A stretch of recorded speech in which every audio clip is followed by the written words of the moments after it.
சோமவாரப் பிரதோஷத்தின் அற்புத ஒளி. கந்தன் ஒரு சிறு கிராமத்தில் வசிக்கும் எளிய விவசாயி. அவன் தனது வாழ்வில் பல்வேறு இன்னல்களையும் துயரங்களையும் சந்தித்து வந்தான். மன அமைதி வேண்டி அவன் சிவபெருமானை தீவிரமாக வணங்கி வந்தான். ஒவ்வொரு சோமவாரப் பிரதோஷத்திலும் தவறாமல் விரதமிருந்து சிவ ஆலயத்திற்குச் சென்று வந்தான். ஒரு சோமவாரப் பிரதோஷ நாளில் கந்தன் தனது வயல்வெளியில் வேலை செய்து கொண்டிருந்தான். அவனது நிலம் வறண்டு பயிர்கள் வாடிக் கிடந்தன. கந்தன் தனது கஷ்டங்களை எண்ணி வருந்தினான். அப்பொழுது அக்கம் பக்கத்து வயல்களில் நல்ல விளைச்சல் இருப்பதைக் கண்டான்.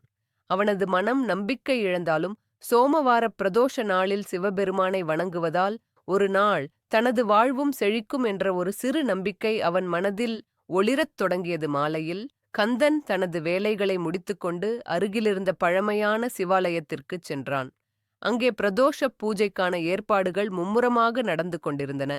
கோயில் மணியின் ஓசையும் பக்தர்களின் நமசிவாய கோஷமும் மனதை அமைதிப்படுத்தின.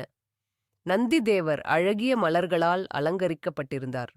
கந்தன் மனமுருகி நந்திதேவரையும் சிவபெருமானையும் தரிசித்தான். அவனது கண்களில் இருந்து பக்தியின் கண்ணீர் வழிந்தது. தன்னுடைய இன்னல்கள் தீர வேண்டும் என்றும் நல்ல மழை பெய்து தனது நிலம் செழிக்க வேண்டும் என்றும் அவன் வேண்டினான். கந்தனின் நிலத்தில் பயிர்கள் பசுமையாய் வளர்ந்து செழித்து நின்றன. அவனது கடின உழைப்பும் சோமவார பிரதோஷத்தில் அவன் வைத்த அசைக்க முடியாத பக்தியும் அவனை வறுமையிலிருந்து மீட்டெடுத்தன. அவன் வாழ்வில் ஏற்பட்ட இந்த மாற்றம் கிராம மக்கள் அனைவருக்கும் ஒரு அதிசயமாக பார்க்கப்பட்டது. கந்தன் தனது பக்தியின் மூலம் கிடைத்த இந்த அருளை தான் மட்டுமல்லாமல் தனது கிராம மக்களுக்கும் உதவ பயன்படுத்தினான். ஒவ்வொரு சோமவார பிரதோஷமும் அவனது வாழ்வில் நம்பிக்கையையும் வெற்றியையும் கொண்டு வந்தது.